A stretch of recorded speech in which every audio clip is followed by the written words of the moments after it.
Hello, and thank you for being here at Infidelity Tales Lab.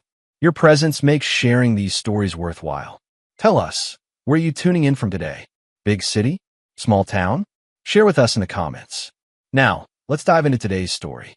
Chapter 1. The Weight of Success. Jack Thompson rolled his shoulders, easing the tension that had built up during the hours of preparation for Secure Tech's biggest product launch. The conference room buzzed with anticipation as his team made final adjustments to their demonstration setup. Screens displayed real-time data streams, each pixel representing months of dedication and countless sleepless nights. Systems check complete, Mr. Thompson, Sarah Chun, his lead developer, announced.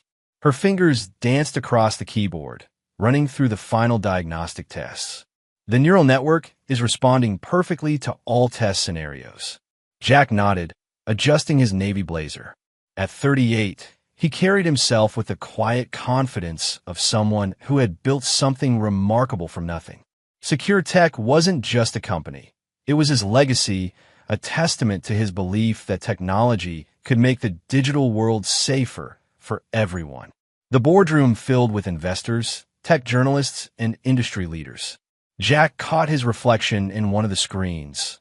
Sharp features, determined brown eyes, and a few strands of gray at his temples that Emily kept telling him made him look distinguished.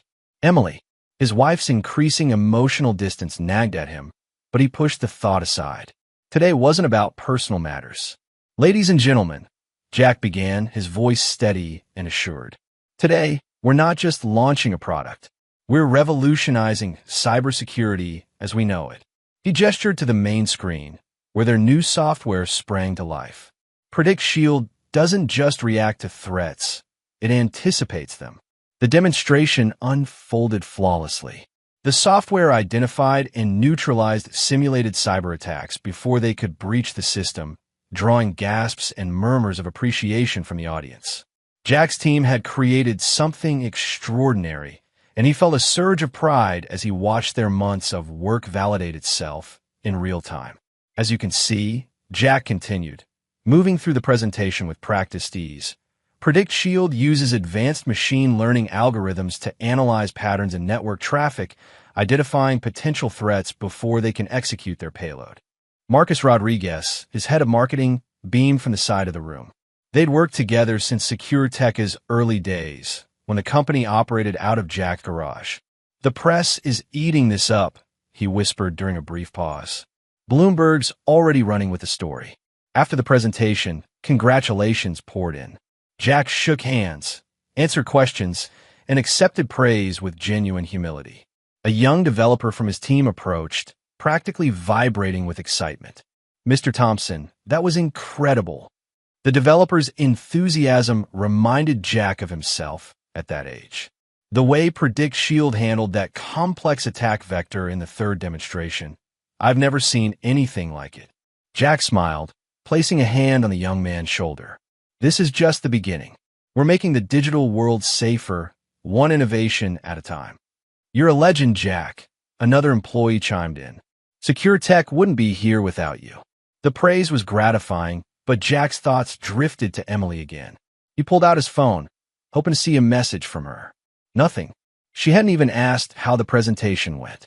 5 years ago, she would have been in the front row, beaming with pride. Now, she barely asked about his work. As the crowd thinned, Sarah approached with a tablet displaying the first batch of performance metrics. The system's exceeding all our projections, Jack. Look at these response times. Jack studied the data, but his mind wandered to the growing distance between him and Emily. He needed to do something about it. Tonight, he decided. Tonight, he'd make an effort to reconnect. The drive home was quiet, giving Jack time to plan. He'd suggest that new Italian restaurant Emily had mentioned wanting to try. They could really talk like they used to. Maybe he could understand what had changed between them. Their house was dark when he pulled into the driveway. Inside, he found Emily in her home office, surrounded by graphic design mock-ups for her latest freelance project. She barely looked up when he entered. Jack said, leaning against the doorframe. How about we try that new Italian place tonight? The one you mentioned last month. Emily's fingers continued moving across her tablet, her attention fixed on the screen. "Oh, Jack, I can't. I promised to meet Sarah for coffee." She finally glanced up, but her expression was distant. "Maybe another time?" Jack felt the familiar sting of rejection. "Sure, no problem. How about tomorrow? I'll have to check my schedule." Emily returned to her work, effectively ending the conversation. Jack retreated to his study, loosening his tie. The contrast between his professional success and personal life felt like a cruel joke. He stared at the awards lining his shelves: industry recognition, innovation prizes, magazine covers featuring secure tech's rise to prominence. None of it seemed to matter when he couldn't connect with his own wife. His phone buzzed, a message from Claire, his sister. "Saw the presentation online. Knocked it out of the park, little brother. Mom and Dad would be so proud." A smile tugged at his lips. Claire had always been his biggest supporter, even when secure tech was just an idea scribbled in notebooks. As a corporate lawyer, she'd helped navigate the company's early legal challenges, believing in his vision when others doubted. Jack's thoughts were interrupted by the sound of Emily's car starting. Through the window, he watched her pull out of the driveway. She hadn't even said goodbye. The house felt emptier than usual, the silence amplifying his concerns about their marriage. He turned to his computer, pulling up the scholarship program he'd established for underprivileged students interested in cybersecurity. Reading through the latest batch of applications helped center him. These young minds, eager to learn and contribute to the field, reminded him why he'd started secure tech in the first place. A knock at the door pulled him from his work. Tom, his best friend since college, stood there with 2 beers in hand. "Figured you could use one of these after today's big show." "How'd you get in?" Jack asked, accepting the bottle. "Emily let me in on her way out." Tom dropped into the leather chair across from Jack's desk.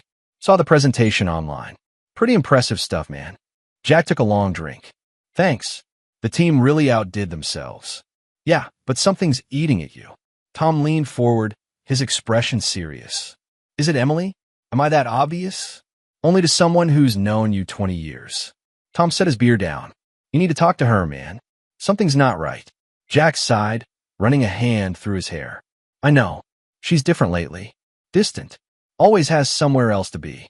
Have you asked her about it?" "I try, but she deflects. Changes the subject. Says everything's fine." Jack stood, pacing the room. "I don't know what changed. We used to talk about everything." "Marriage counseling?" Jack shook his head. "She won't consider it. Says we don't need it." Their conversation was interrupted by Jack's phone ringing. Margaret Wilson's name flashed on the screen. Jack suppressed a groan. His mother-in-law had impeccable timing for making difficult days worse. "Jack!" Margaret's voice filled his ear before he could even say hello. "I hope I'm not interrupting anything important." "No, Margaret. What can I do for you?" "Well, we're planning a family vacation to Hawaii. The whole Wilson clan." Her tone carried that familiar mix of entitlement and condescension. "You'll cover the expenses, right? It's only fair since you're the breadwinner." Jack caught Tom rolling his eyes. His friend had witnessed enough of Margaret's manipulative behavior over the years to understand Jack's position. "Of course, Margaret. I'll take care of it." Jack kept his voice neutral, even as frustration built inside him. "Excellent. Emily will be so pleased. She deserves a break, you know.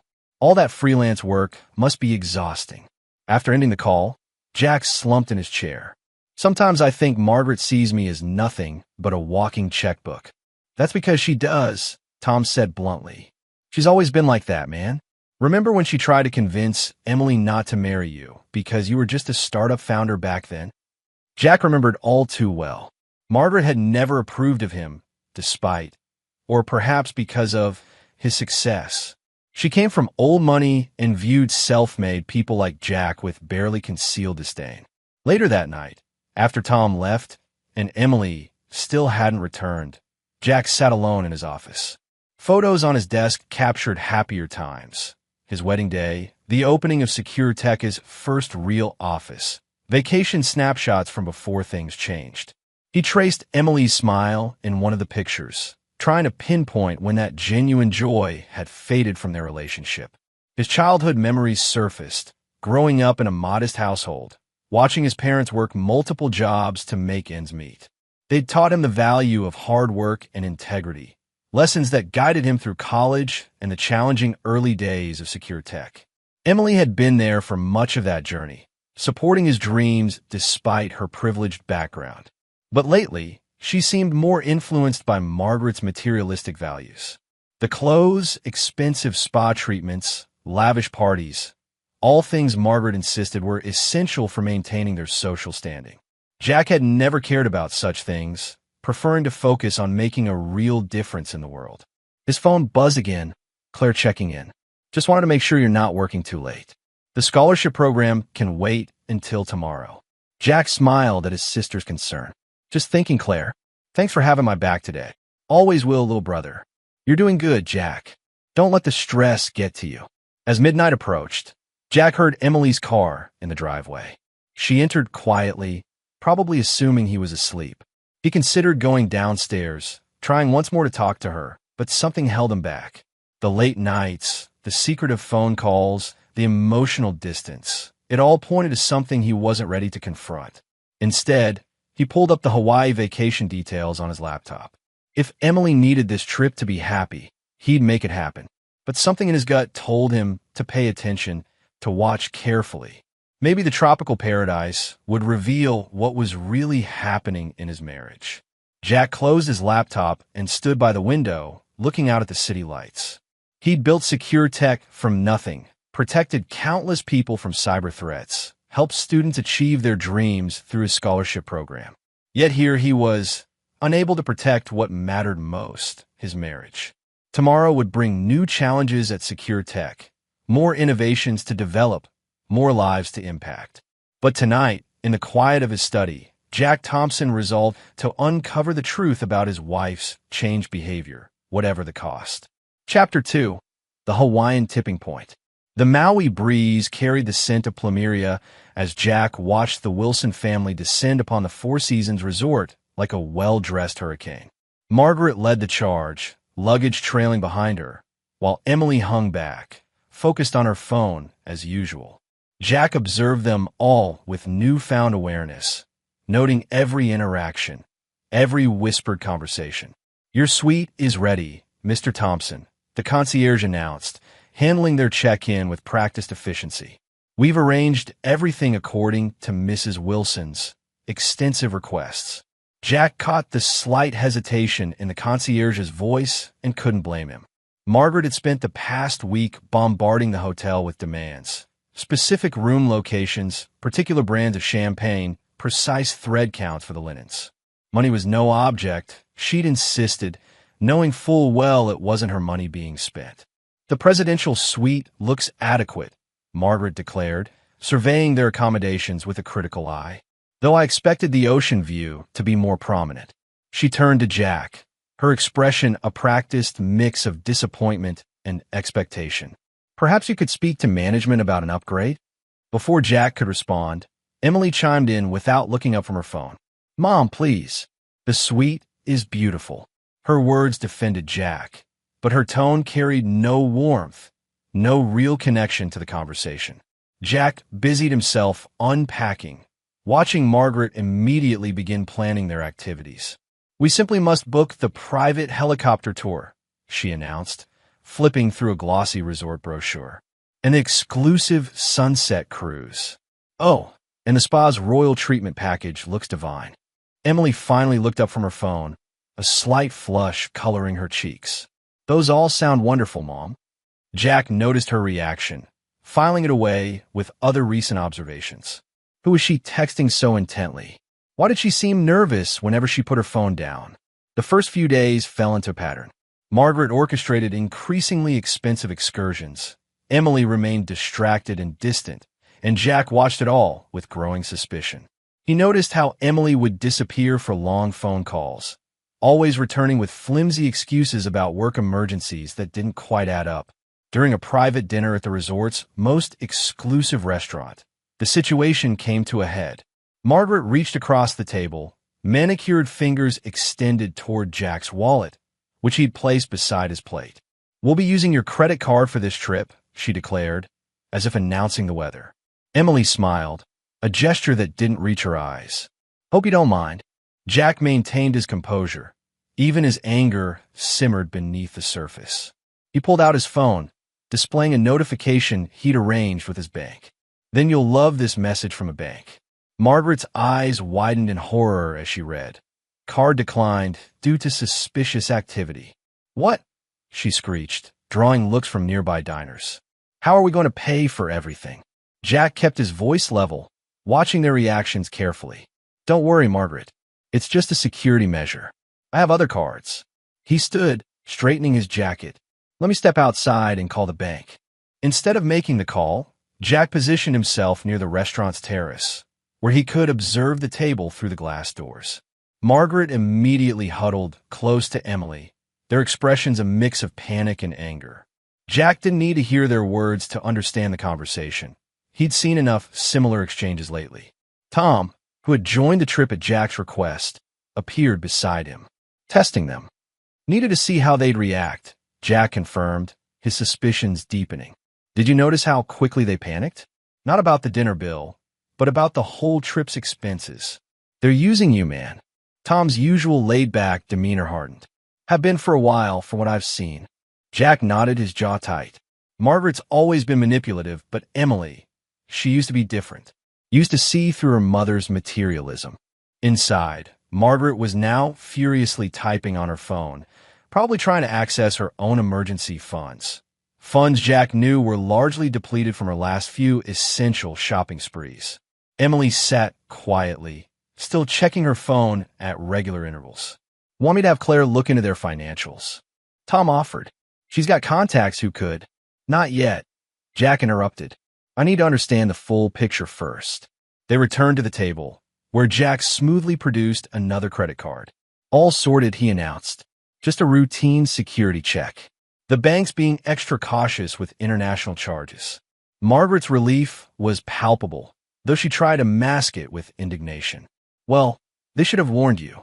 We could have been embarrassed. Because that's what matters, right? Jack couldn't quite keep the edge from his voice. Appearances? Emily shot him a sharp look, the most genuine reaction she'd shown all evening. Jack, please. Let's just enjoy dinner. Later that night, Jack couldn't sleep. The suite's luxury seemed to mock him. All this expense, all this pretense, while his marriage crumbled beneath the surface. He stepped onto the balcony, the warm Hawaiian air doing little to calm his thoughts. A voice drifted up from the lower balcony, causing him to freeze. Emily's voice, soft but clear in the night air. I miss you too, Ryan. Can't wait to see you when I get back. Jack's blood ran cold. Ryan. The name triggered a memory. Ryan Mitchell, a smooth-talking investor he'd met at a charity event months ago. The pieces started falling into place. Emily's late nights, her constant texting, her emotional withdrawal. He gripped the balcony railing, his knuckles white. The ocean waves crashed below, their rhythm matching the pounding in his chest. How long had this been going on? The charity event where he'd met Ryan Mitchell played back in his mind. Emily's unusual interest in the conversation, the way she'd lingered at the investor's table. Jack slipped back inside, careful not to make a sound. The suite's luxury now felt suffocating. He grabbed his laptop and retreated to the private sitting room, needing space to think. Claire's text arrived as if she'd sensed his distress. Can't sleep? Something's bothering you, isn't it? Need your advice, Jack typed back. When you have time tomorrow. It's about Emily. Tom found him there in the morning, still processing what he'd overheard. His friend took one look at his face and closed the door behind him. I think Emily's cheating, Jack said, his voice low. I heard her talking to someone named Ryan last night. Tom's expression hardened. Ryan Mitchell? That investor with the fake smile and suits. You need to find out, man, Tom urged, pulling up a chair. Don't let them walk all over you. Claire arrived moments later, having received Jack's message. Her legal mind was already working on possibilities. If it's true, I'll help you legally, Jack. No one messes with my brother. Jack appreciated their support, but he needed more than suspicions. He needed proof. The tech expert in him knew that emotions couldn't drive his decisions. He needed data, evidence, a clear picture of what he was dealing with. The group breakfast that morning was an exercise in restraint. Jack watched Margaret and Emily whispering, their heads close together over their coffee cups. He positioned himself at the next table, pretending to be absorbed in his phone while straining to hear their conversation. "Jack's too focused on work," Margaret said, her voice dripping with disapproval. "You deserve someone who appreciates you, like Ryan." Emily nodded, accepting her mother's manipulation without question. The Emily he'd married would have defended him, would have seen through Margaret's schemes. This Emily, this stranger wearing his wife's face, simply agreed. The rest of the morning passed in a blur of scheduled activities. Jack went through the motions, playing his part while his mind worked on multiple levels. He thought about the scholarship program he'd built, the students whose lives he'd changed. He thought about his company's success, built on innovation and integrity. He'd faced challenges before, overcome obstacles that seemed insurmountable. Now, he faced a different kind of challenge. A personal betrayal that cut deeper than any business setback. But he wouldn't confront Emily yet. That would be premature. He needed to understand the full scope of the situation. Tom pulled him aside during a break between activities. "What's the plan, Jack?" "For now, we watch and gather information," Jack replied, his voice steady. "I need to know exactly what I'm dealing with." Claire added her perspective during a private moment by the pool. "Document everything, Jack. Times, dates, conversations. If this goes where I think it's going, we'll need records." The vacation continued, a carefully choreographed performance of family harmony. Jack played his role perfectly, maintaining the facade while observing every detail. He noticed how Emily's phone always faced down, how she stepped away for calls, how her excuses became increasingly elaborate. Margaret continued her financial demands, each one a test of Jack's patience. She ordered the most expensive wines, booked extra excursions, treated the resort staff like personal servants, all while smiling at Jack with barely concealed contempt.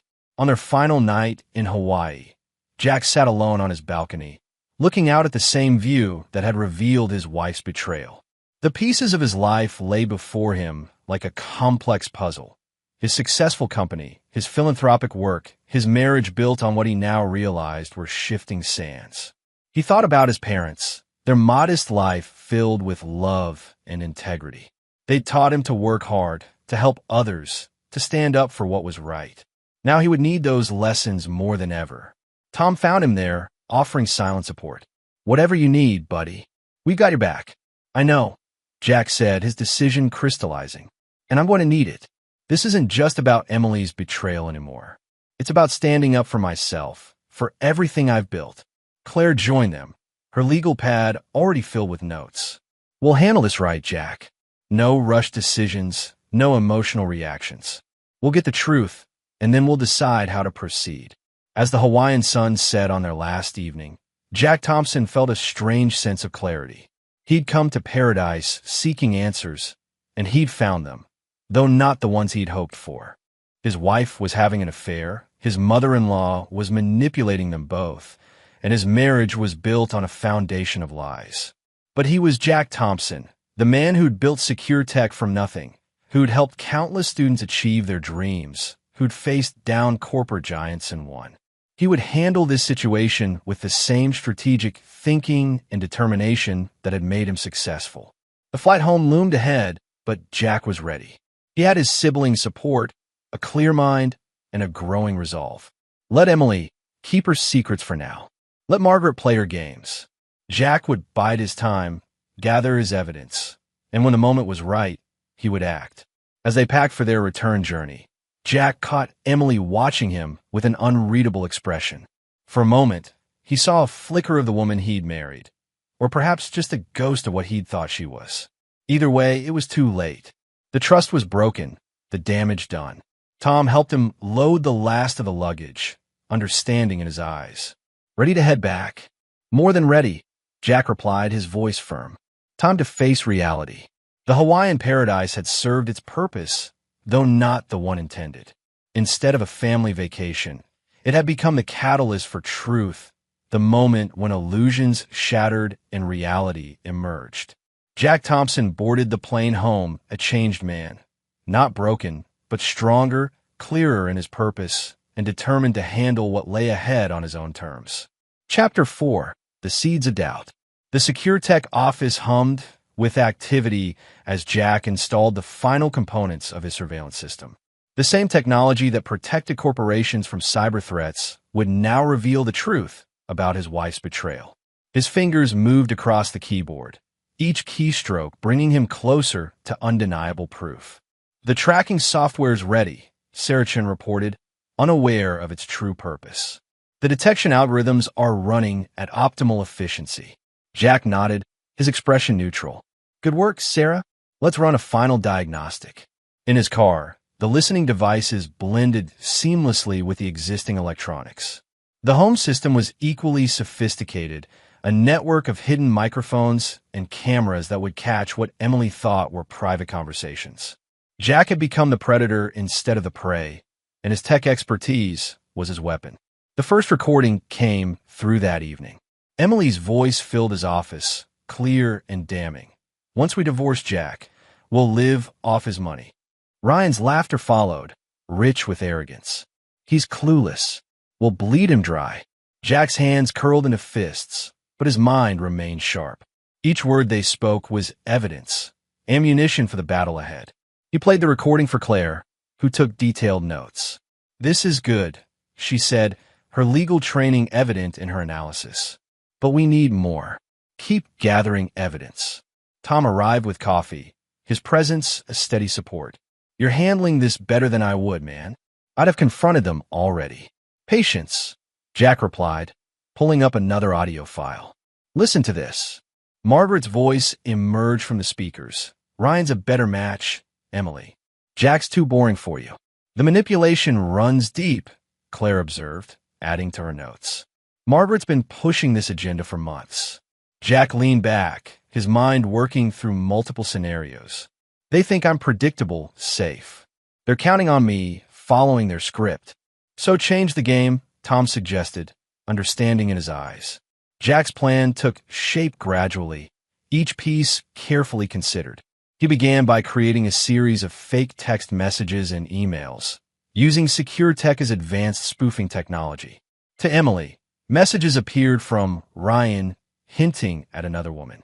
For Ryan, anonymous tips suggested Emily planned to take everything and leave him with nothing. The results manifested quickly. Emily stormed into their home one evening, her composure shattered. Are you cheating on me with someone else? She demanded into her phone. Jack, hidden in his study, recorded Ryan's confused response. What are you talking about? And what about you? I heard you're going to cut me out after the divorce. The seeds of doubt had been planted. Jack watched through the security feeds as their trust in each other began to crack. Emily checked her phone more frantically now, her messages to Ryan tinged with suspicion. Ryan's responses grew defensive, then angry. Claire reviewed the mounting evidence with professional detachment. You're building a solid case, Jack. But be careful. We need to keep this legal. Or at least appear legal, Tom added, earning a sharp look from Claire. Jack's next move required a different approach. He arranged a meeting with Ryan, playing the role of an unsuspecting husband. The coffee shop provided neutral ground, its mundane setting perfect for his purpose. I've heard good things about your project, Jack said, watching Ryan's face carefully. The investment potential looks promising. Ryan's eyes lit up with poorly concealed greed. That will be fantastic, Jack. Let's make it happen. The trap was set. Jack established a shell company, creating a paper trail that would seem legitimate under casual inspection. Ryan, eager to impress his lover's wealthy husband, invested heavily in the fake opportunity. Emily, however, wasn't as easily fooled. She recognized Jack's sudden interest in Ryan's business as unusual. Her counterattack came through whispered conversations and pointed questions at secure tech. I heard the new software has serious security flaws, she mentioned to a board member at a company event. Jack's been cutting corners. The rumors spread quickly. Secure Tech's stock price dipped as investors grew nervous.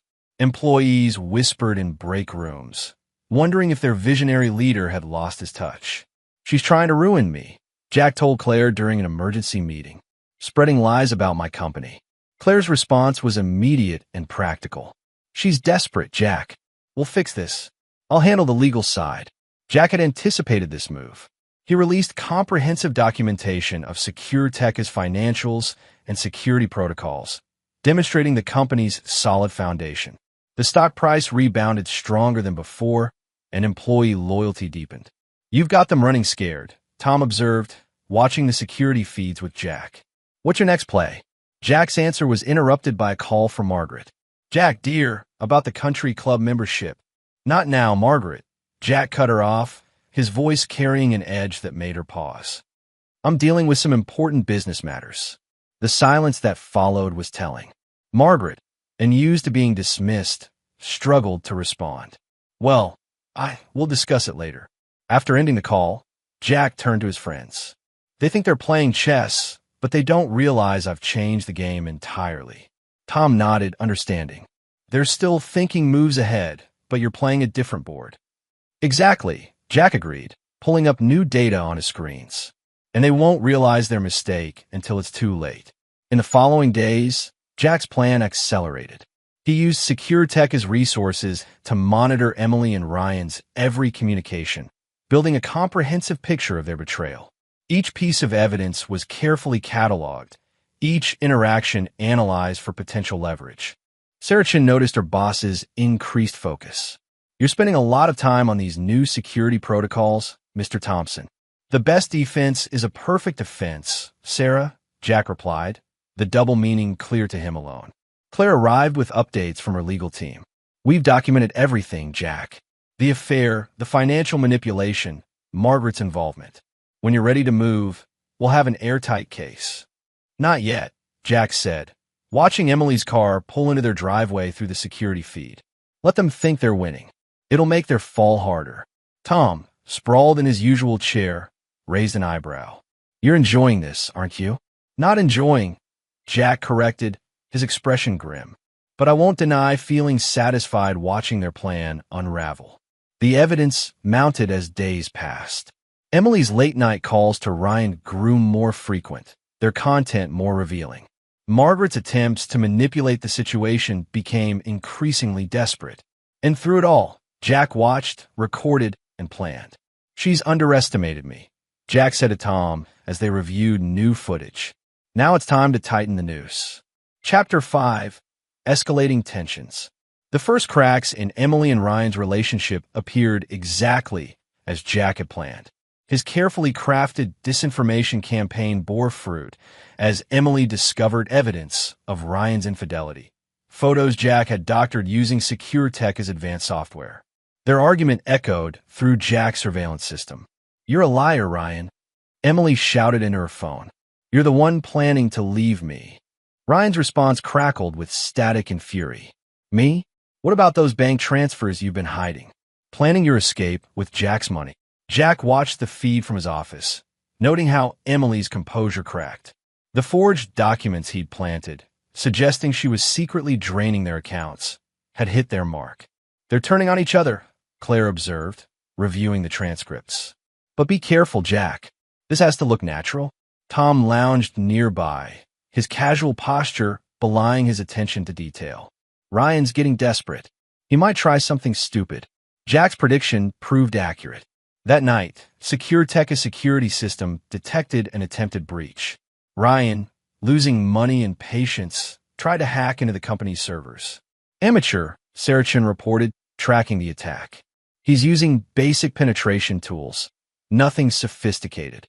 Jack allowed the attempt to continue long enough to document it thoroughly.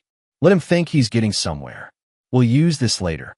Claire reviewed the logs with growing satisfaction. "We can press charges, Jack." "He's done." "Not yet," Jack replied, his voice measured. "Let him think he's winning. It'll make his fall harder." The pressure began to show on Emily. Her carefully maintained facade cracked as her relationship with Ryan deteriorated. She appeared at Jack's office unannounced, her outfit failing to hide her desperation. "I'm sorry, Jack," she pleaded, tears threatening to fall. "I made a mistake. Please, let's work this out." Jack regarded her coldly, remembering the recordings of her plotting with Ryan. "You made your choice, Emily. Now you'll face the consequences." "You don't understand," she tried again, reaching for his hand. "Things with Ryan, it's not what you think." "Try it," Jack replied, his voice devoid of emotion.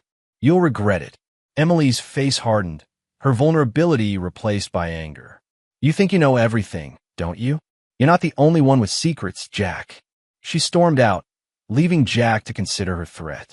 He pulled up the surveillance feeds, watching her retreat to her car. Her phone was already in her hand, no doubt calling Ryan or Margaret. Margaret's intervention came the next morning. She burst into Jack's office, her expensive perfume failing to mask the stench of desperation. "You're ruining my daughter's life," she yelled, ignoring the startled looks from employees. Jack calmly played the recording of her encouraging the affair. "Stay out of this, Margaret, or you'll lose everything too." The color drained from Margaret's face as she heard her own voice plotting against Jack. She backed away, her aristocratic bearing crumbling. "How dare you?" she whispered, but the threat in her voice had vanished. "How dare I?" Jack stood, his presence filling the room. "How dare I protect myself from your schemes? Your manipulation? Think carefully about your next move, Margaret. Very carefully." After she left, Tom emerged from the adjacent room. "She's scared now. Really scared." "Good," Jack replied, turning back to his monitors. "Fear makes people sloppy, and sloppy people make mistakes." The surveillance continued, revealing new layers of betrayal. Ryan, desperate for money, began pressuring Emily for access to Jack's accounts. Emily, caught between her lover and her comfortable life, grew increasingly erratic. "He's cornered," Jack told Tom, watching Ryan's increasingly frantic attempts to salvage his investments. "And cornered animals bite." Tom nodded, understanding the warning. "I'm here, buddy. Whatever you need." Jack's revenge intensified. He used his connections to block Ryan's business deals, ensuring potential investors received anonymous tips about his questionable practices. Emily's graphic design clients mysteriously learned of her personal drama, leading to canceled contracts. Claire maintained the legal framework, ensuring each action appeared coincidental. "We're walking a fine line, Jack, but so far everything's clean." The pressure mounted as Jack's plans squeezed them from all sides. Ryan's financial situation deteriorated rapidly, his investment in Jack's shell company draining his resources. Emily's attempts to maintain her social standing faltered as rumors spread through their circle. Margaret, watching her daughter's life unravel, made one final attempt to intervene. She appeared at Jack's house late one night, her usual polish replaced by desperate determination. "Name your price," she demanded. "Everyone has one." Jack played another recording, her voice discussing plans to bleed him dry with Emily. "You taught her well, Margaret. The manipulation, the entitlement. But you forgot one thing." "What's that?" Margaret whispered, though her expression suggested she already knew. "You underestimated me. All of you did." Jack's voice carried no anger, only certainty. "Now leave my house before I add trespassing to the evidence I'm gathering."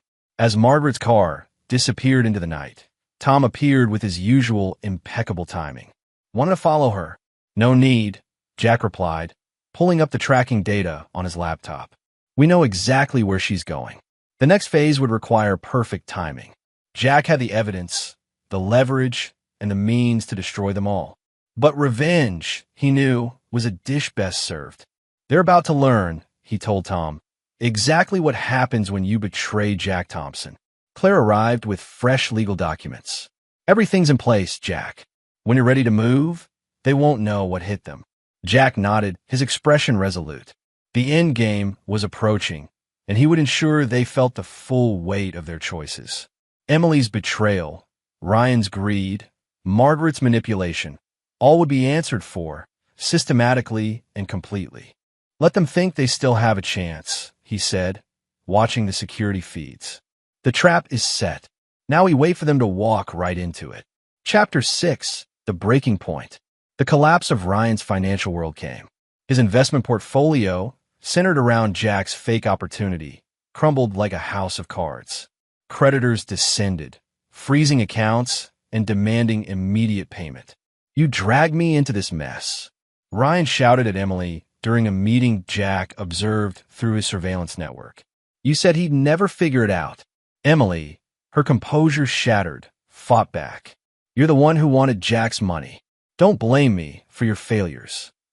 The argument spiraled, each accusation driving them further apart. Jack watched from his office, Tom and Claire bearing witness to the implosion they'd orchestrated. They're turning on each other faster than we expected, Claire noted, adding to her legal documentation. Tom grinned.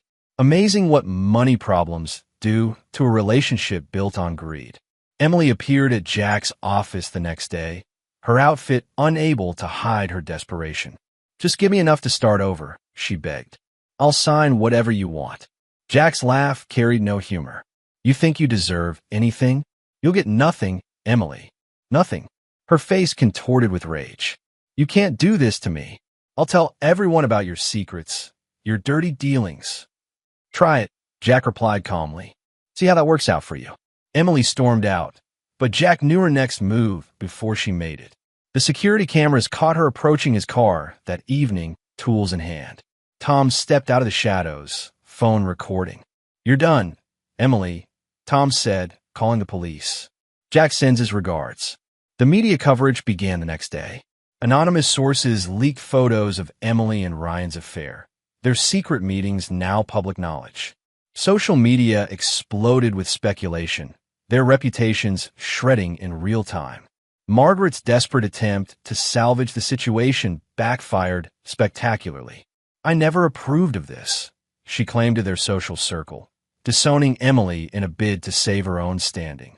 Jack released more evidence gradually, each revelation calculated for maximum impact. Ryan's fraudulent business practices came to light. Emily's attempts to sabotage secure tech were exposed. Margaret's manipulation unraveled in documented detail. The final confrontation came late one night. Security alerts pinged on Jack's phone. Ryan had broken into the house, drunk and desperate. Come out and face me, Ryan shouted, stumbling through the darkness. Jack, prepared for this moment, activated the house's security systems. Cameras recorded as Ryan lunged forward, only to be dropped by Jack's precisely aimed taser. Police sirens wailed in the distance as Emily arrived, drawn by Ryan's frantic messages. She found him handcuffed, Jack calmly explaining the break-in to officers. You planned this, didn't you? She accused, comprehension dawning in her eyes. Jack nodded once. You forced my hand. As Ryan was led away, Margaret appeared, her final power play ready. But Jack was prepared for her too. He produced documents detailing her financial misdeeds, years of tax evasion, and hidden accounts. Stay out of this, or you'll go down too, he warned. Margaret retreated, her influence shattered, her machinations exposed. Tom approached as the police cars disappeared. It's done, buddy. They're finished. Jack watched the night reclaim its silence. His revenge had been precise, calculated, and complete. Emily, Ryan, and Margaret had played their games, thinking him an easy mark. They'd never suspected that their target would become their destroyer. Not quite finished, he corrected, turning to Claire. But close. Very close. The night stretched ahead as Jack returned to his office. The security feeds showed Emily pacing in their home, making frantic calls that went unanswered. Her social circle had crumbled, her lover was in jail, and her mother had abandoned her. We should document her reaction, Claire suggested, setting up additional recording equipment. Everything could be relevant later. Tom brought coffee, his expression thoughtful. She's going to try something else. You know that, right? Let her, Jack replied, reviewing the footage of Ryan's arrest. Each move she makes just gives us more ammunition. The next morning brought fresh challenges. Emily launched a desperate campaign to salvage her reputation, reaching out to Jack's board members with wild accusations about his business practices. He's unstable, she claimed in emails that Jack intercepted. He's using company resources for personal vendettas. Jack countered with a masterful presentation to the board, demonstrating how his security measures had protected the company from corporate espionage, conveniently highlighting Ryan's attempted breach of their systems. Mr. Thompson's actions have saved this company millions, Sarachin testified, unaware of the personal drama behind the security upgrades. His foresight in detecting and preventing threats is unprecedented. The board's support strengthened, Emily's accusations backfiring spectacularly. She retreated to her mother's house, only to find Margaret's doors closed to her.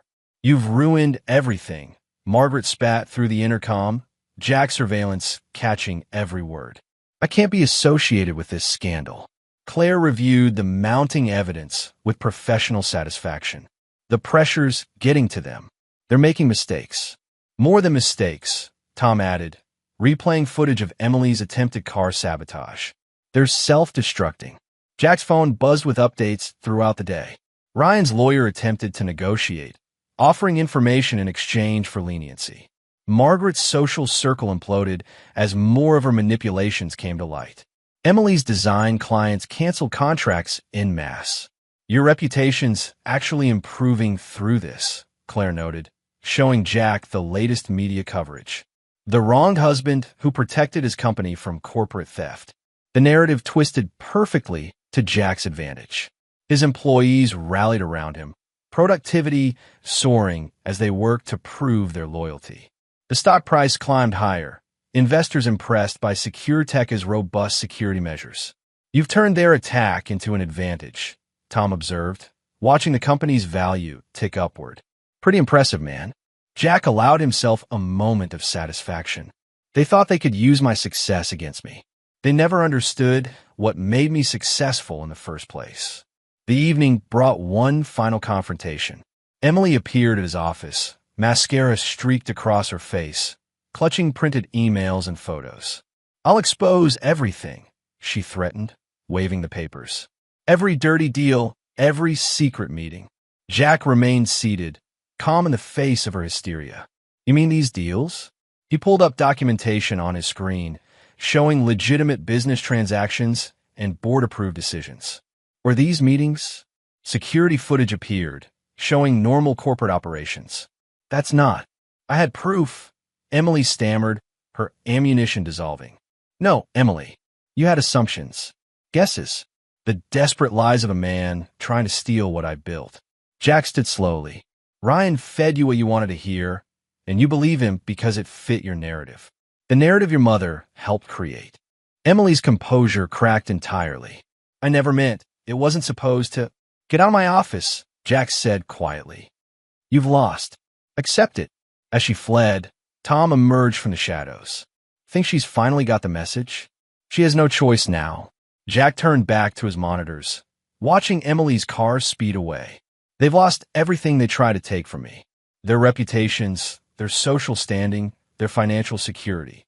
Claire arrived with final updates. Ryan's lawyer is pushing for a deal. He's willing to testify about Margaret's involvement in exchange for reduced charges. "Decline it," Jack instructed. "Let him face the full consequences.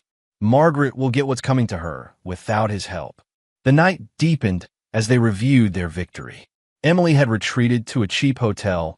Her credit cards declined at more prestigious establishments. Ryan sat in a cell, his dreams of wealth shattered. Margaret faced social exile, her carefully constructed image destroyed. "It's almost poetic," Tom mused, watching the various security feeds. "They tried to tear you down and ended up destroying themselves." Jack stood by his office window, looking out at the city lights. He'd built his success from nothing, fought for everything he'd achieved. These people, his wife, his mother-in-law, the manipulative investor, had thought him weak because he was kind. They'd mistaken his generosity for naivety. "The game's over," he said finally, "and they never even understood the rules." Claire gathered her legal documents, each page documenting the comprehensive destruction of those who betrayed her brother. "What now, Jack? Now?" Jack turned from the window, his expression determined. "Now we make sure they can never recover. No social comeback, no financial resurrection, no redemption story. Remind me never to cross you," Tom said, only half joking. Jack's phone buzzed with another update. Ryan's bail had been denied, his flight risk too high. Emily's attempts to access their joint accounts had failed, her passwords mysteriously changed. Margaret's country club membership had been revoked, her years of social climbing erased. "They wanted to play games," Jack said, shutting down his monitors. "But they chose the wrong opponent." The second act of Jack Thompson's revenge drew to a close, leaving destruction in its wake. He had dismantled their plots, turned their own weapons against them, and emerged stronger than before. But as he left his office that night, Jack knew this wasn't the end. The final act still awaited, the complete and total resolution that would ensure his enemies never rose again. But that would come later. For now, he savored the satisfaction of a battle well won, a revenge perfectly executed. Tom and Claire walked with him to his car, their loyalty unwavering through the storm. They'd helped him transform from victim to victor, watched him dismantle his opponents piece by piece. Get some rest, Claire advised. Tomorrow brings new challenges. Jack nodded, knowing she was right. The war wasn't over, but this battle was won. He'd shown Emily, Ryan, and Margaret exactly who they'd underestimated, and the price of that mistake would echo through their lives forever. The night embraced him as he drove home, his mind already turning to the next phase of his plan. But that was a story for another day, another act in this drama of betrayal and revenge. For now, he had demonstrated beyond any doubt that crossing Jack Thompson was a fatal mistake, one his enemies would regret for the rest of their lives. Chapter 7. The Reckoning. The divorce proceedings unfolded in a pristine courtroom, each detail meticulously prepared by Claire's legal team. Emily sat across the aisle, her clothes replaced by a modest suit that betrayed her diminished circumstances. Jack maintained his composure, watching his years of marriage dissolved into clinical legal terms. The prenuptial agreement stands, Claire announced, presenting the documentation. Furthermore, the evidence of infidelity and attempted corporate espionage nullifies any claim to additional assets. Emily's lawyer, a junior associate from a mid-tier firm, shifted uncomfortably. Her previous attorney had withdrawn after learning the full scope of evidence against her. Your Honor, my client contests the validity of certain evidence. Objection overruled. The judge interjected, reviewing the comprehensive documentation. The evidence has been authenticated by multiple independent experts. Jack observed Emily's reaction. The confident socialite who had plotted his downfall now slumped in her chair, reality crushing her carefully constructed facade. You chose Ryan over Jack, Claire stated during her closing argument. Now live with it. The judge's ruling left no room for appeal. Emily received nothing. No alimony, no property, no shares in Secure Tech. The prenuptial agreement, combined with her documented betrayal, stripped away any claim to the wealth she'd tried to steal. Outside the courtroom, Margaret waited, her own social standing in tatters. This isn't over, Jack, she hissed, but her threat carried no weight. It was over the moment you decided to manipulate my marriage, Jack replied. You never understood what you were dealing with. Tom stood nearby, recording the interaction. Want me to show her the rest of our evidence? Margaret retreated, finally comprehending the depth of her defeat. Her influence had crumbled, her social circle abandoned her, and now her daughter faced financial ruin. Back at Secure Tech, Jack reviewed the latest reports on Ryan's situation. His former rival had fled the country, leaving behind a mountain of debt and legal troubles. Anonymous tips ensured authorities in multiple jurisdictions were aware of his movements. He'll spend his life running, Jack told Tom, scanning the international alerts. No financial center will touch him now. Sarah Chun interrupted with updates on the company's latest innovations. The new security protocols are exceeding expectations, Mr. Thompson. The beta testers are impressed. Jack immersed himself in the work, finding solace in the technology that had helped expose his enemies. Secure Tech's stock soared as new contracts poured in, each success a reminder of what his betrayers had tried to steal. I won't let their betrayal define me, he explained to Claire during a late-night strategy session. I'm stronger than that. The scholarship program expanded, funding education for dozens of promising students. Jack spoke at universities, sharing his expertise while carefully avoiding any mention of his personal trials. His employees watched with growing respect, witnessing both his professional brilliance and personal resilience. A letter arrived from Emily, the paper expensive but the handwriting shaky. I was wrong, Jack. Please, give me another chance, she pleaded. The words rang hollow, desperation seeping through each line. Jack fed the letter into his shredder without reading beyond the first paragraph. Tom raised an eyebrow at the gesture. She hasn't learned, Jack explained, still trying to manipulate instead of accepting responsibility. Reports filtered in about Emily's new reality. Her graphic design business struggled. Potential clients whispered about her scandal, and former friends avoided association. She'd moved into a small apartment, her dreams of luxury shattered by her own choices.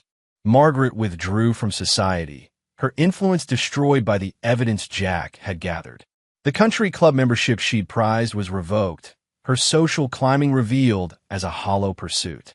Karma, Tom commented, watching security footage of Margaret being turned away from her former social haunts. They played with fire. Jack focused on Secure Tech's future, pushing the company into new territories. A revolutionary product launch drew international attention, showcasing innovations that left competitors scrambling to catch up.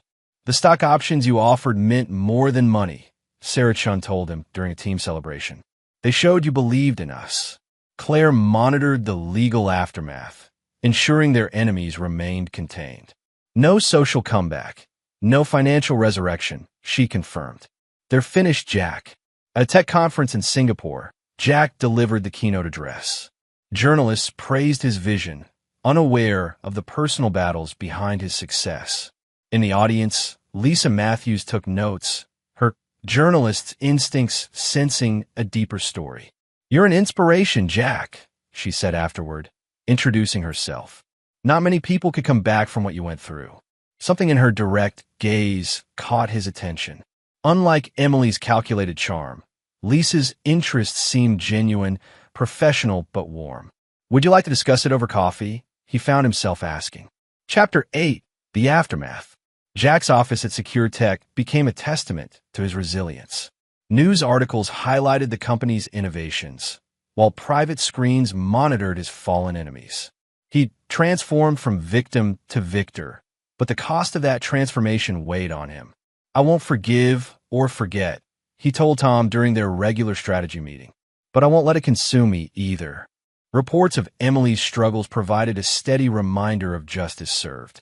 Her low-paying job barely covered rent. Her social media presence dwindled to nothing, and her attempts to rebuild her design career met consistent rejection. "I had everything, and I threw it away," she confided to a coworker, unaware that Jack's surveillance still caught her words. All for a lie. Margaret offered no comfort to her daughter's pleas. "You made your bed, Emily. Lie in it," she snapped during a brief phone call. Her own life had unraveled, her carefully cultivated image destroyed by Jack's systematic exposure of her manipulations. News of Ryan's arrest in Bangkok reached Jack's desk through his international monitoring network. The former investor's attempt to scam wealthy expatriates had backfired spectacularly. "He thought he could use me," Jack explained to Claire, reviewing the police reports. "Now he's exactly where he belongs." Claire nodded, adding the information to their extensive documentation. "You played the game, Jack, and you won." The scholarship program flourished under Jack's expanded funding. Dozens of students received opportunities they'd never imagined possible, their gratitude evident in letters and emails that meant more than any revenge.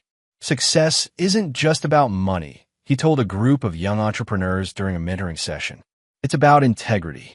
Secure Tech's employees rallied around their leader, productivity reaching new heights. The loyalty he'd shown during difficult times returned multiplied, creating an atmosphere of innovation and trust. Lisa's presence in Jack's life grew naturally, their coffee meetings extending into dinners and long conversations. She understood his drive, respected his boundaries, and never pushed for more than he was ready to give. "You deserve happiness, Jack," she said one evening as they walked through a quiet park. "Maybe it's time to look forward instead of back." The suggestion resonated with him. His revenge had been complete, his enemies defeated. Perhaps there was more to life than monitoring their downfall. Tom noticed the change in his friend's demeanor. "Lisa's good for you, man. She sees the real you." Security feeds showed Emily attempting to rebuild her life, each effort thwarted by the reputation she'd earned. Her small apartment felt like a prison compared to the luxury she'd known, her former friends unreachable behind walls of social ostracism. Margaret's isolation deepened as her financial misdeeds came to light. Though Jack chose not to pursue legal action, the evidence he'd gathered ensured her social rehabilitation remained impossible. "She's suffered enough," he told Claire when she suggested pressing charges. "Let her live with the consequences of her choices." Ryan's life continued its downward spiral. His arrest led to extradition, multiple fraud charges waiting in various jurisdictions. News reports painted him as a cautionary tale, his schemes exposed and his charm revealed as shallow manipulation. He chose this path, Jack reminded Tom as they reviewed the latest updates. "And I made sure it led to ruin." Lisa's work as a journalist gave her unique insight into Jack's world. She understood the tech industry's complexities and appreciated the significance of his innovations. "I'm ready for this," Jack told her as they planned their first vacation together. A fresh start. The trip represented more than just travel. It marked a transition from revenge to renewal, from past pain to future possibilities. Secure Tech launched revolutionary products, each success building on the last. Jack's leadership style evolved, combining his technical expertise with a deeper understanding of human nature. "Your experience changed you," Lisa observed during a quiet dinner. But not in the way they intended. She was right. The betrayal had forced him to confront his own strength, to recognize that kindness didn't equal weakness. His success had grown from that understanding, creating something his enemies could never comprehend. Chapter 9. The Final Victory. Secure Tech's global headquarters buzzed with excitement as Jack prepared for the International Technology Summit.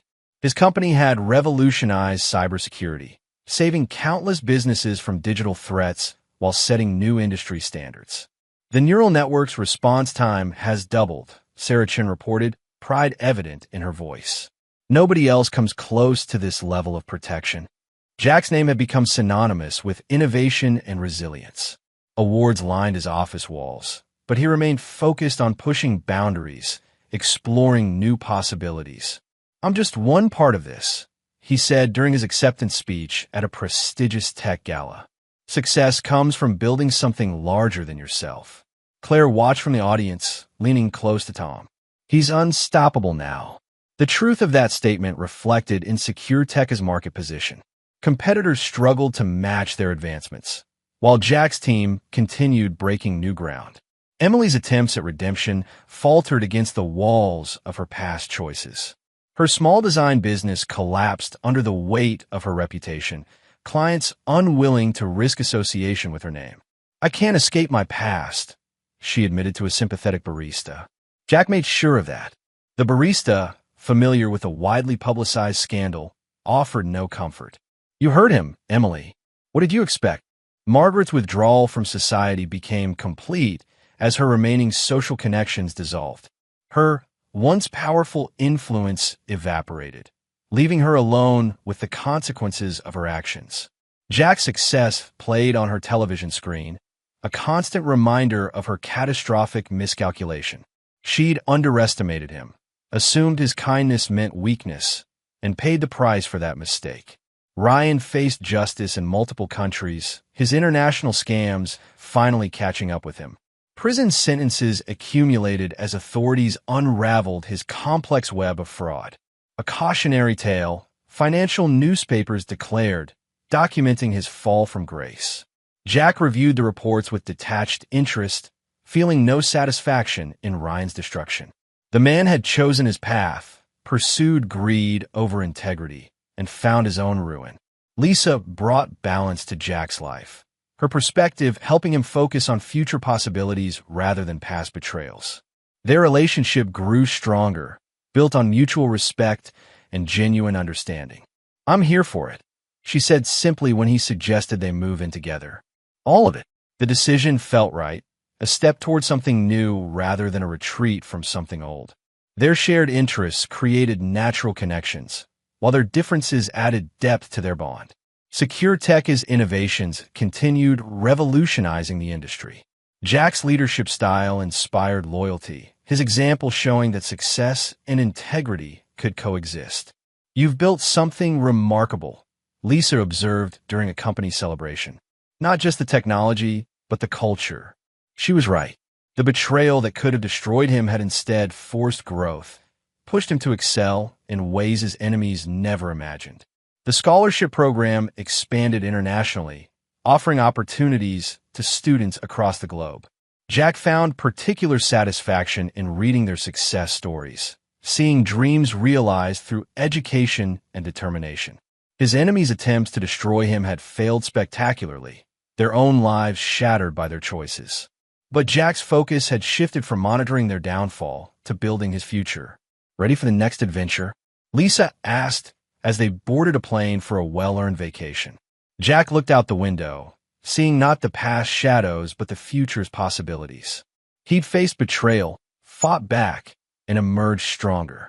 His life hadn't just survived the storm. It had transformed into something better.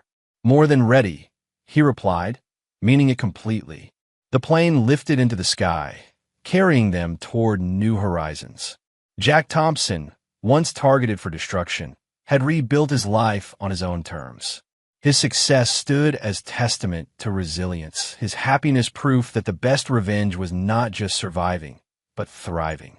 The victory was complete, the story concluded, not with the destruction of his enemies, but with the creation of something they could never take away, a life built on strength, integrity, and the power of moving forward. Epilogue. 5 years later, the SecureTech Tower dominated the Manhattan skyline, its glass facade reflecting the morning sun. Inside the top-floor office, Jack Thompson, now 43, reviewed the latest global security reports on his holographic display. The company had grown beyond his original vision, protecting not just corporations but entire nations from cyber threats. "The AI integration is complete," Sarah Chen announced, now Chief Technology Officer after years of loyalty and brilliance. "The predictive accuracy rates are unprecedented." Jack nodded, studying the data streams. The past 5 years had transformed SecureTech from a successful company into a technological powerhouse. Their security protocols had prevented 3 major global cyber attacks in the past year alone, earning accolades from governments worldwide. "The Thompson algorithm changed everything," Sarah continued, referring to the revolutionary code that had made their latest innovations possible. "Nobody else comes close to matching our protection levels." Lisa, now Lisa Thompson, entered the office carrying their 2-year-old daughter, Emma. After their marriage 3 years ago, they'd found a balance between their careers and personal life that neither had thought possible.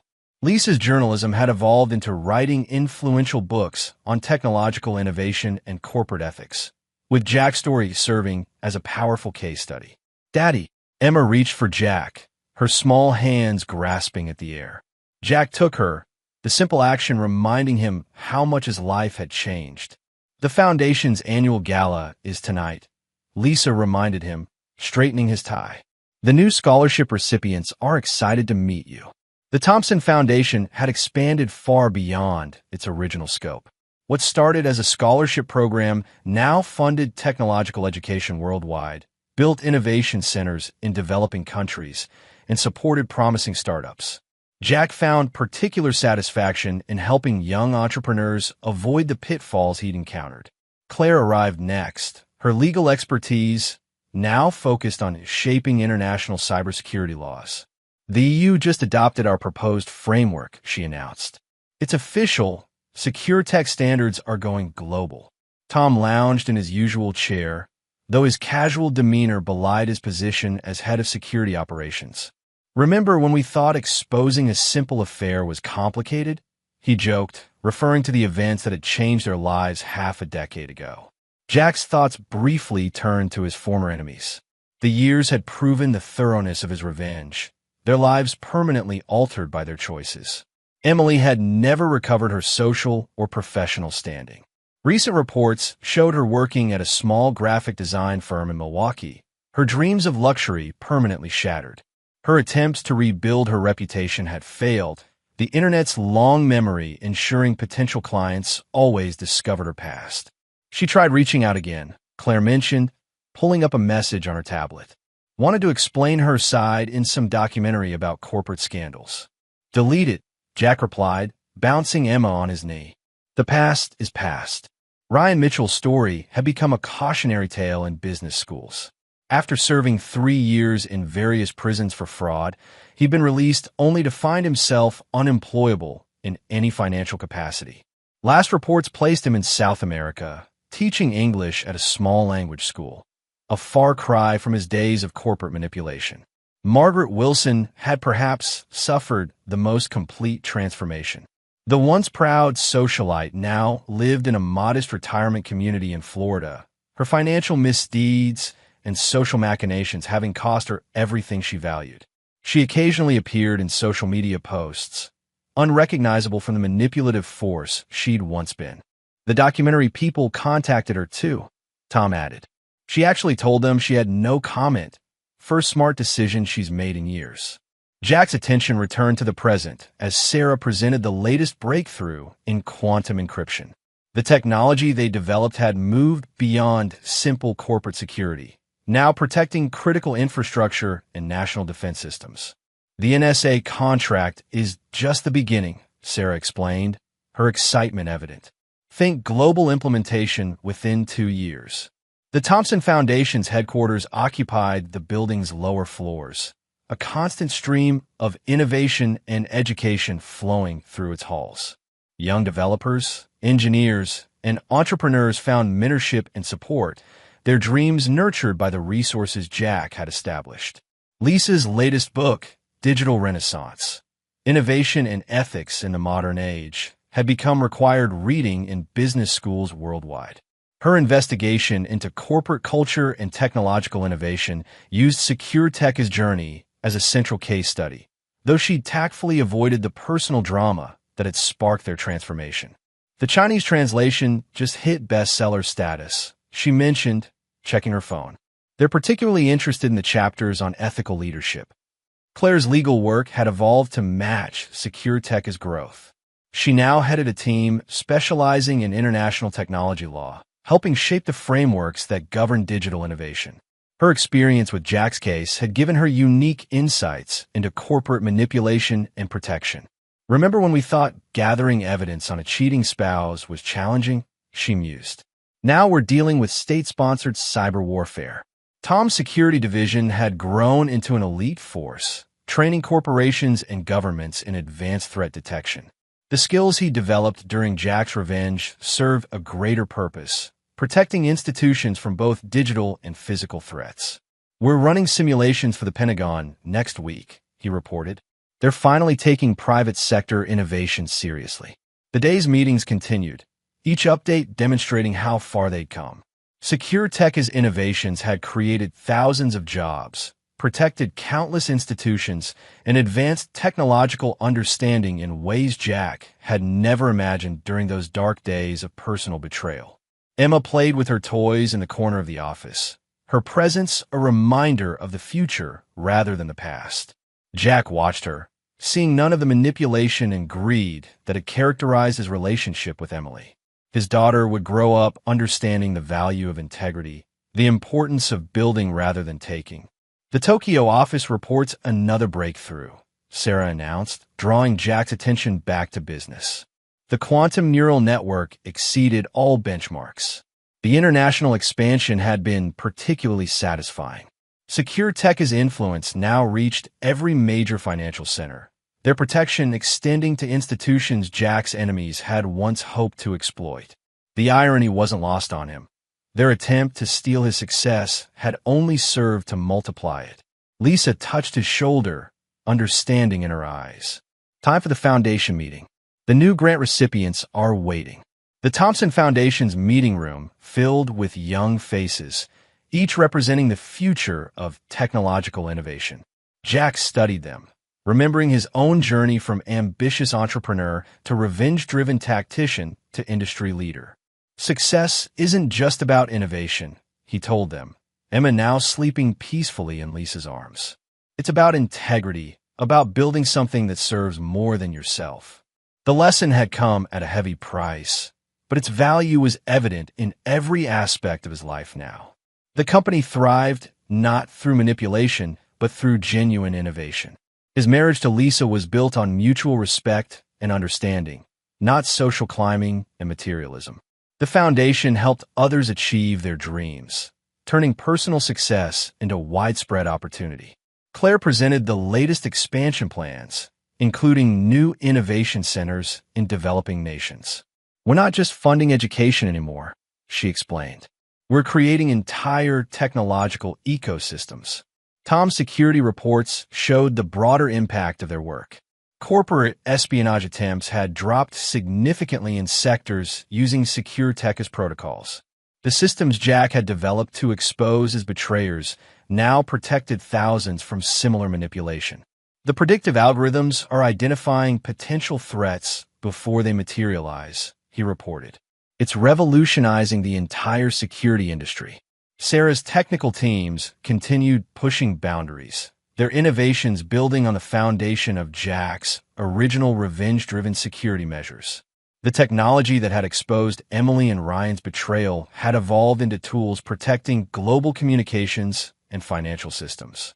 "The quantum encryption suite is ready for beta testing," she announced. Early results suggest it's truly unbreakable. As evening approached, Jack prepared for the Foundation's gala. The annual event had become a celebrated gathering of technological innovators and ethical business leaders. Unlike the social climbing of his past life, these connections served genuine innovation and progress. Lisa adjusted his bow tie, their reflection in the office windows a sharp contrast to his memories of Emily's superficial attention. Ready to inspire another generation? The ballroom filled with guests, from promising students to industry leaders. Jack watched Emma charm the attendees, her innocent enthusiasm a reminder of why he'd built all this. The revenge that had once driven him had transformed into something far more meaningful, a legacy of innovation and opportunity. Claire managed the legal aspects of the evening, ensuring the Foundation's new initiatives met international regulations. Her work had expanded from protecting one man's interests to shaping global technological law.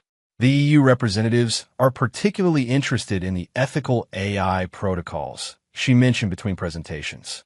They're talking about making them industry standard. Tom supervised security with his usual relaxed efficiency, though his team's capabilities far exceeded typical event management. The skills honed during Jack's revenge now protected international conferences and global leaders. "Remember when we thought recording a few conversations was high-tech?" he joked. "Now we're running quantum-encrypted security networks." The evening's keynote speech fell to Jack, with Lisa and Emma watching proudly from the front row. He surveyed the audience, seeing not the social climbers and manipulators of his past, but genuine innovators and dreamers. "5 years ago, I learned the hard way that success attracts those who would take rather than build," he began. "But true innovation comes from integrity, from creating something that benefits more than yourself." The lesson resonated through the room, though few knew its personal origins. The Thompson Foundation had become a symbol of ethical innovation, its principles shaped by Jack's journey from victim to victor to visionary. Late that night, after the guests had departed and Emma slept peacefully in her bed, Jack and Lisa stood in his office, looking out over the city. The SecureTech Tower's reflection in other buildings created a pattern of light and innovation, a physical manifestation of how far they'd come. "Any regrets?" Lisa asked, though she knew the answer. Jack thought about Emily's latest attempt at contact, about Ryan's fall from grace, about Margaret's isolated existence. Their betrayal had sparked a transformation they could never have anticipated, creating something far beyond their ability to comprehend or corrupt. "None," he replied, holding his wife close. "Everything led here." The city lights twinkled below, each one representing a life or system protected by SecureTech's innovations. The revenge that had once consumed him had evolved into something greater, a legacy of protection, innovation, and opportunity. Tomorrow would bring new challenges: quantum computing breakthroughs, international security threats, Foundation initiatives. But tonight, Jack Thompson stood at the peak of an empire built not on revenge, but on the principles his enemies had tried to corrupt. In the end, their betrayal had given him more than they'd ever hoped to take. Not just success, but purpose. Not just wealth, but meaning. Not just victory, but true happiness. The empire he'd built from their treachery now served as a beacon of innovation and integrity, a testament to the power of turning betrayal into blessing. Emma's toys lay scattered in the corner of his office, a reminder of the future he was building. The next generation would face its own challenges, but they would do so armed with the tools and principles he'd established. The Thompson legacy would continue not through manipulation and greed, but through innovation and integrity. The night deepened, but secure tech systems continued their vigilant protection, the algorithms born of personal betrayal now guarding global interests. Jack's revenge had evolved into something his enemies could never have imagined, a force for progress, protection, and positive change. In the quiet of his office, surrounded by the empire he'd built from their betrayal, Jack Thompson smiled. The best revenge hadn't been destroying his enemies, but building something they could never touch, never corrupt, never understand. Something that would outlast their schemes and survive their manipulation, serving as a testament to the power of integrity over greed, innovation over destruction, creation over corruption. The future stretched ahead, bright with possibility, while his enemies remained trapped in the consequences of their past choices. Jack had won not just the battle they'd started, but the war for something far more valuable, a legacy worth building, protecting, and passing on. And there you have it. Another story comes to an end. What did you think? I'd love to hear your thoughts in the comments below. If you enjoy this story, consider joining our community by subscribing. It means the world to us. For more stories like this one, check out the recommended videos on screen. And I'll see you there.